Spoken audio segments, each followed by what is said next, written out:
planning on dividing up Crocosmias even. We did a lovely video on the board last week, it was too noisy, so we'll do a bit more out there. These ones are some of the ones I've done. There's some up the top as well. We have a lot of roses. I've done 5, 6, 7, 8, 9, 10, 11, 12, 13, 14, 15, 16, 17. 17 plus these, there's a few more. Right. This is the blabbering. Buttercup is yellow. Buttercolour, surprisingly. I'll knock it out. I might also get some of this one from the border as well. Some I've been getting from pots because there's some lovely clumps in the borders and it seems a shame to take away from them. Some of them it doesn't matter, there's plenty. But they're all just coming up to flower. So basically those outside ones are dead easy, they just pull apart.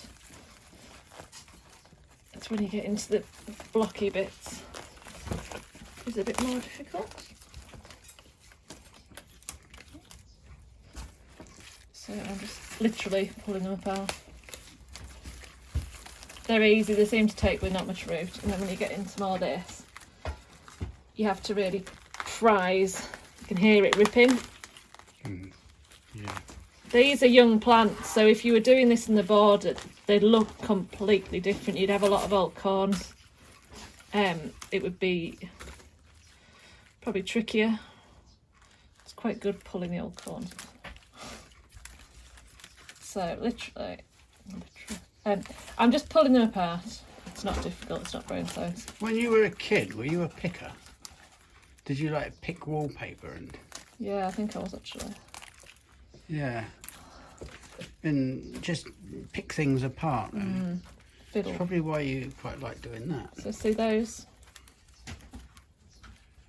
That's an old corn. But they're both growing off it, see? Yeah. So this one, you have to be a bit careful. You can kind of twist them, seems to be easier. And ease them apart. Now that's still got a bit of root there. On any of this scrappy browny stuff. They sometimes go a bit browny when, I think it's when they've been a bit overwatered. We used to buy a lot in square nines, this size, and grow them on. But we seem to have more success this way. It's hard to get the watering right for them, so we rather underpot them really. Yeah. I'll just show you another one that's grown a bit differently. I'll stick them in there. Make sure I put them in the right pot. This is one we need to bulk up numbers on. There's not a lot of them. I don't know if we've got this one in the border. Emily Mackenzie. You can see she's become like open in the middle. There's probably, although probably not, now I've said it.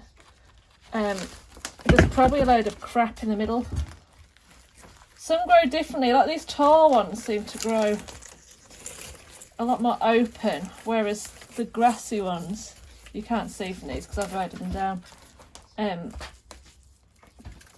are a lot thicker and denser, so that's not very good. It's quite wet, that. I wonder if it's because it likes the dryness near the edge. Maybe, because that is quite wet. So we'll break Emily right down. See, there's no old corns though, it's not an old plant. There's one there, but when you get, I'll show you the one, I'll try and find one in the border anyway, that we can show you with. That's all crap really. So, like from that one pot, what's there? 1, 2, 5. And I'll probably get 5 out of this one as well. Yeah. So that'll give us 10 plants to build up again. And I mean, that's only a 2 anyway, I think. It's not a 3. So they haven't been in big pots, but... It's not a big seller, Emily Mackenzie. Maybe because it looks shit. Yeah. Probably is. But I find with it that the foliage sort of goes off before the flower gets a chance to flourish. We'll give her a go. Because some people come in asking for certain varieties. So I've just pulled that old corn off because... Hellfire is what they seem to ask for quite a lot. Yeah, this, Hellfire is one of the tall ones, as is Lucifer. There must be some connection with the devil front. They're nice. I'm just going to cut that off because it's... There's a television series called Lucifer. It's about the devil. Never watched it. I watched a couple, but I sort of got bored with it. Hellfire and Lucifer. There's another one there that's tall that I've done in a big pot. I'm not sure which. Oh, that's Castle Ward Lake. That's nice. Oh, that is a big one. It has a big pleated leaf. Yeah, you can just see it there. Yeah. I'll just put them in a bigger pot because they wouldn't have shoved in a round. They're nice, but the big ones can go and flop. Yeah. Whereas the other ones, the shorter ones, are more column shaped and make a nice clump. Right. Because I've got a Lucifer at home and she's flippity flopped everywhere. She's flipped into my runner beans. Oh. And she's the same colour as the runner beans. It's nearly exactly the same colour. More erect, Elizabeth. You can say erect if you want. It's alright if you say it. It just sounds smutty if I say I it. wouldn't say that was describing well. I wasn't thinking about that. Do you want me to pot one? I'll be seeing it enough Oh times. yeah, no, come on. You must have one potted. They'll go in a round. We'll try and use rounds where we can because we're going to put rounds into a one. I've got only one hand there. That's kind of a one. So a round into a one is a lot easier than a Square. square into a one. But Yeah. so there's only like two. I did Hellfire actually into a square. Because it was just too big. So they want to be fairly deep. Get any crap off. There's a bit of an old corn there. If it'll come off easy. Because that's just using space in the pot. Which we'll need really. And they also, they don't get as wet in these smaller pots to start with, do they? So, No. So that if that's, especially if they're sit in winter with just relatively new roots on. Give it a tamp and then I chop. Some are trying to flower, we don't want them flowering, and Yeah. that's reducing our leaf that's going to lose water. Thank you, Elizabeth. Let's go and see what Clara's doing. I'm potting up these heucherellas. This is tapestry. So I'm putting them into 2 litre pots. They're already in like this. This is a plant we're not allowed to propagate. They need potting. Motor aren't they? Yeah, can't propagate hookeras, which is a pity because they're really easy. And they benefit from So it. that needs potting up. But it's lovely, you know, you can see the purple, reddish veins and the colour. Say about how you say about how it becomes human, Clara. You were telling me that. Yeah, I was saying. I think I was saying with this. Tell them it was really. With kimono. But you see all this, you know, nice silvery leaf. But this is probably better to show you. It's like because the reddish purple sort of colour in the main veins, Right. you know, reminds me of like human. Vascular system. Yeah, like 'cause it's so red. It's like the plants, you know, Is that a good thing, Clara? got human characteristics. Does that make sense? But it's really nice. No, because you know it's nice to see the colour, see the veins. You know, and look at this silvery leaf. I mean, the others that I potted up are a bit more bright than that. They are. But they're very good, and in early summer they've have these nice sort of like flowers that sort of comes up on a stem and have these like flowers which I think grows to height of like 50 centimetres. The stem does, not flowers. That's early summer, but these are quite nice. They don't get that tall. Nice frontal border and Thank quite you. compact also. So Yeah. bit they like are. a bit like a maple on the leaf. Apparently, it says that on the internet. But It is actually a bit maple leaf like. Yeah, I can see that. To a point. So, but there's some lovely other like heucherellas, and heucheras are really nice. I've got to go now.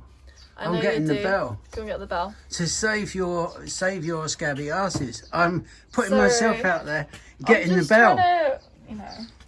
Oh, I'm not bothered. I'm quite happy to get this thing and get it over with. It's driving me crackers, all this Mark's business. Okay, we're doing a bit, showing you what we're doing in the Crocosmia border. We did this last week when it was really hot. It was really noisy, so we couldn't hear. So I'll have to show you some things I've done, not going to do. We are checking over, this is a Crocosmia border amongst other things. Some of them I'm dividing, some of them I've replanted. I'll just show you a few of the different ones. There's Hellfire there, but it's not out, which is very popular. This is Lucifer, very popular.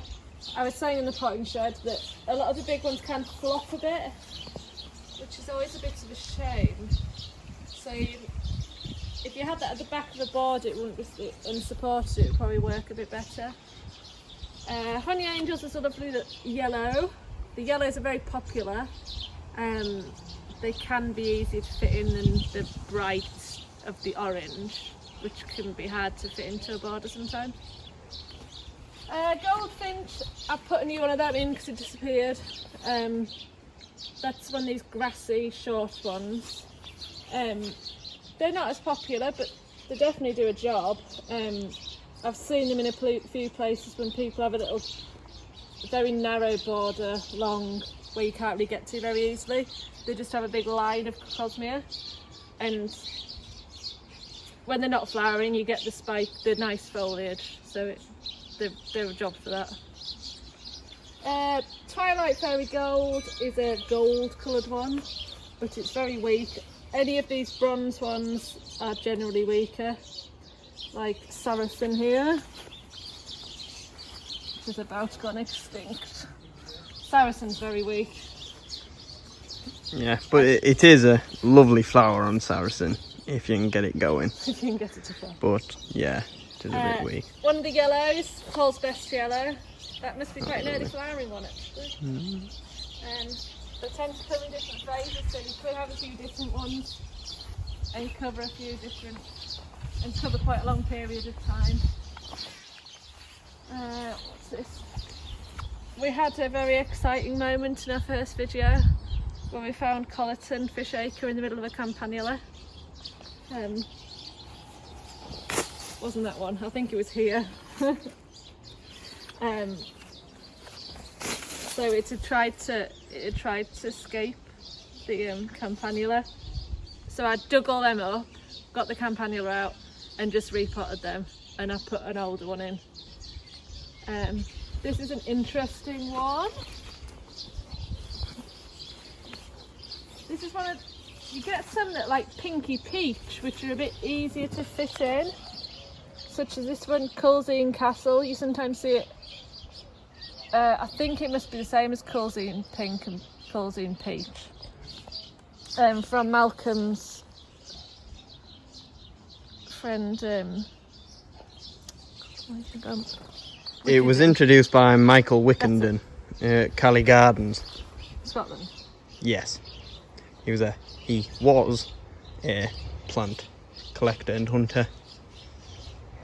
Now, when this was planted, I think someone was a bit in their youth and didn't realise that Crocosmia maybe needed a bit of sun.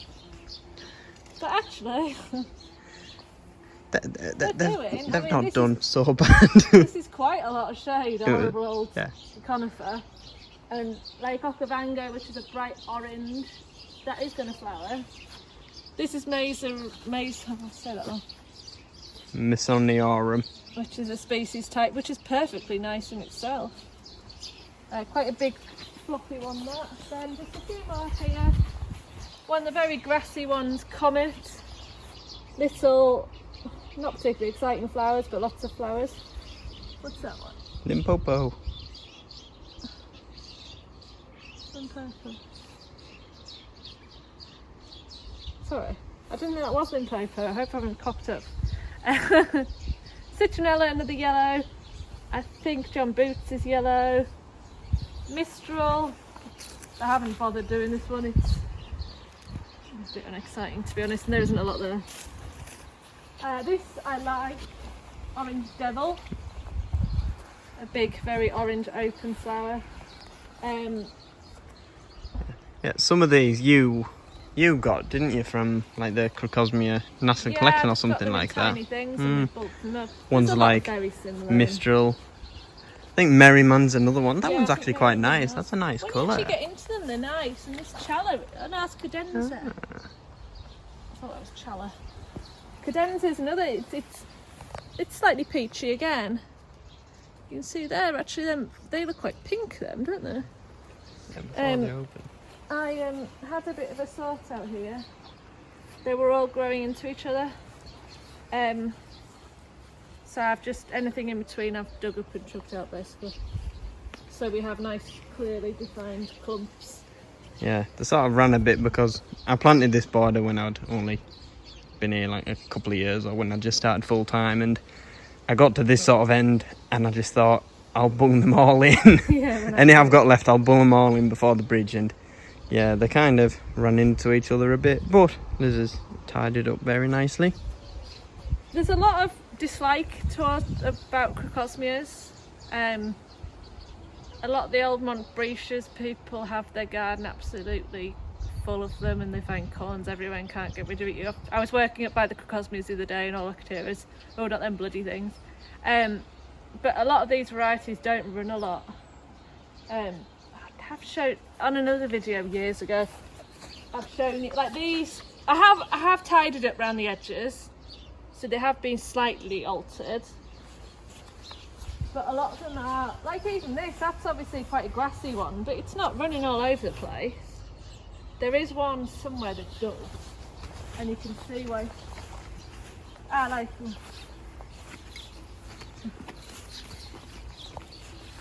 Nice. There's one there that's running, but I wonder if it's trying to run towards the sun, to be fair. Oh, that's Zambezi. Oh, that's quite a nice one. Yeah, I think that one's moving, to be honest. Yeah. Some tit planted it under that Yeah. Acer, didn't they? Castle Ward Late, we were looking at that. You can't really see when it gets big that these leaves are quite pleated, like a skirt. It's a lovely flower, isn't it? The flower head on that one has a bit of an arch to it as well. Yeah, It is. looks a bit like a shepherd's crook. It is late. It's late in the season, so it gives you plenty of colour. I rescued two from under the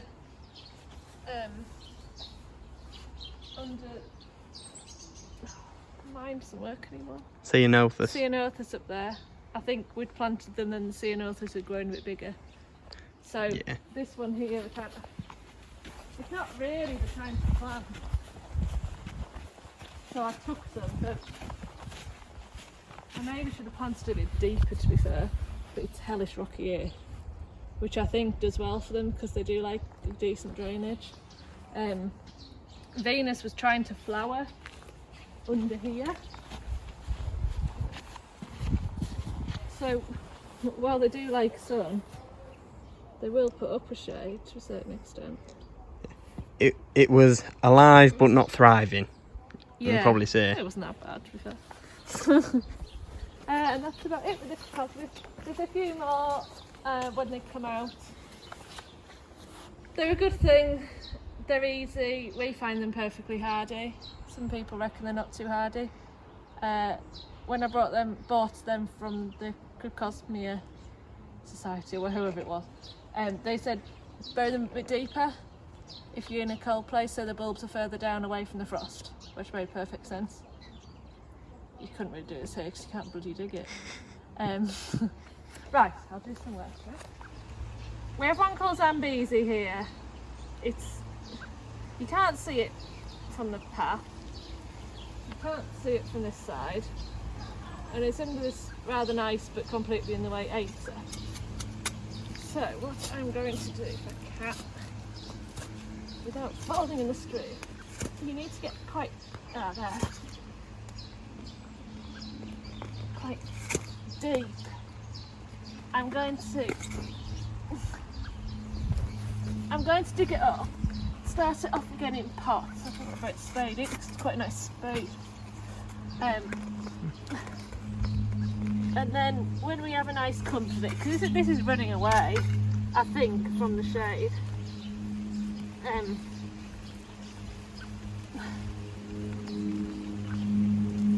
can see all the little bits. There's not actually a lot of old corn on it. I was trying to find something with a load of old corn on.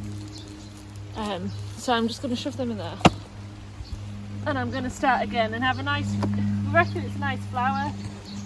So we'll pop one at the front of the border, maybe where some of them, that's Saracen, Star of the East is another very weak one. Is that a dark leafed one? Can you remember? I can't remember that one. Star of the East is a beautiful flower. We've tried it quite a lot of times. More bought in than doing our own, but it's incredibly weak. It's one of these where you really struggle with it here. I mean, I'm not worrying if I get every single bit here. It's okay, Liz. You dig and I'll do the grunting.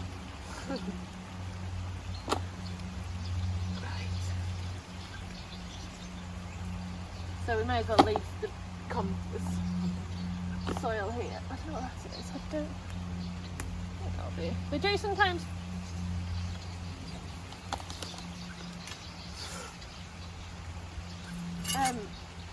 Put up almost like strings. Yeah, you can see there. That's almost like runners, like a strawberry. But you can see when I'm digging, there's a hell of a lot of stone, but they don't seem to mind. I know I was looking at some different varieties to look at the pictures, and everywhere was saying they need a moist soil. But I wouldn't say they do, really. It's always this moist, well drained, which about describes any bloody plant in the world.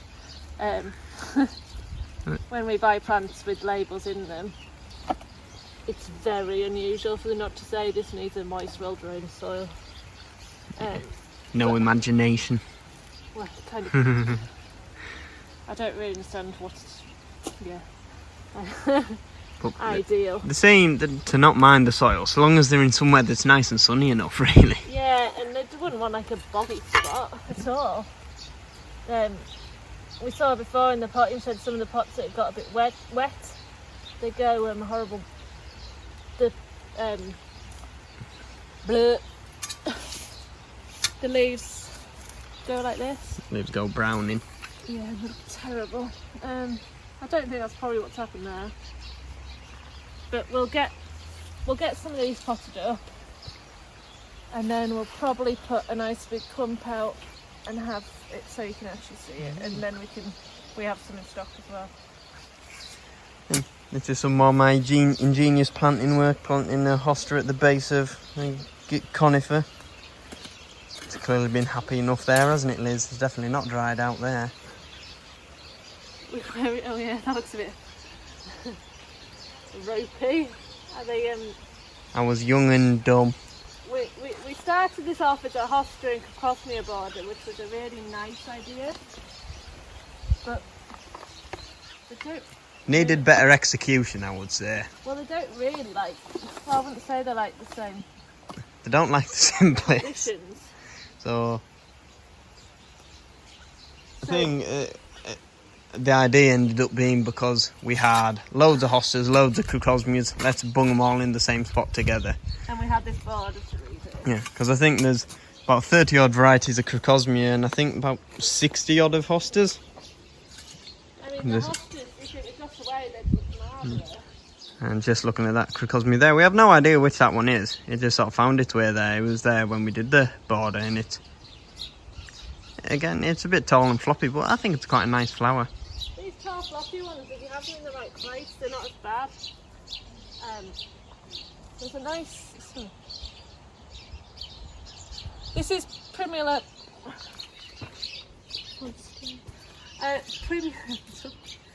Florinda. It smells really nice. It sells seeds, as you can see. Down there. Do you know what's a common name, Liz? giant cowslip, is it? Yeah. There's one that's come up orange down there, which might be interesting to see. I'll go find it. I know where it is. There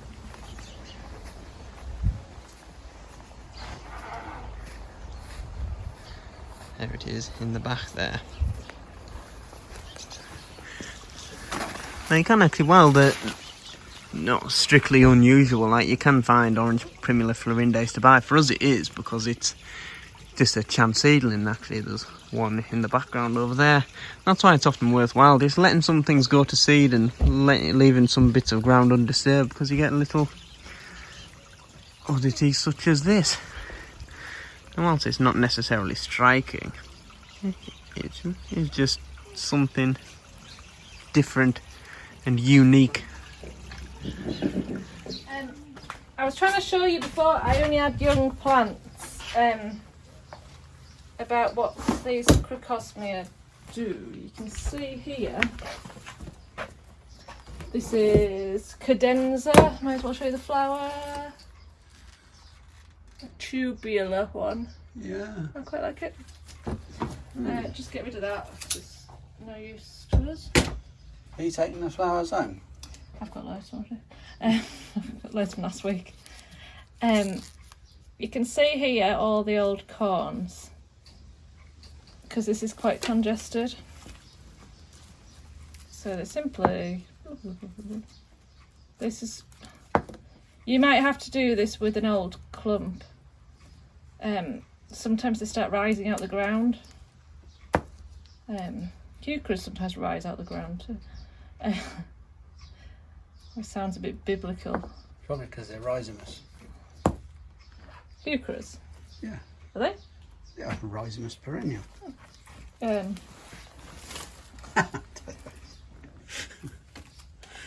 I never know if you're serious or not. Go on. So we don't need any of that crap. It doesn't look like you're leaving a lot on, but I've done it like this before and it seems to work usually. You could leave that one on because you're going to lose a bit of root, but I'd be tempted to. I might leave that on because they look a bit like. It won't do any harm left on. Yeah. In the ground, they have. You can tell how old they are because of the number of like corms attached to them. Yeah, like a little chain, but it sometimes seems like it's taking up a lot of. Pot. Yeah. So again, these twist. There should be 3 there, really. 1. Yeah, that's a good clump there. Look at a nice root on there. They've got quite fat roots actually, and then they've got these stringy roots, which must be what they send the runners out on. That look almost wire-like, like these. Yeah. I think they're more like what they seem to send runners out on, or whatever. Some do send out runners, and some walk more than others, whereas some form a different mound. I think there are 2 or 3 species of these that have all been crossbred.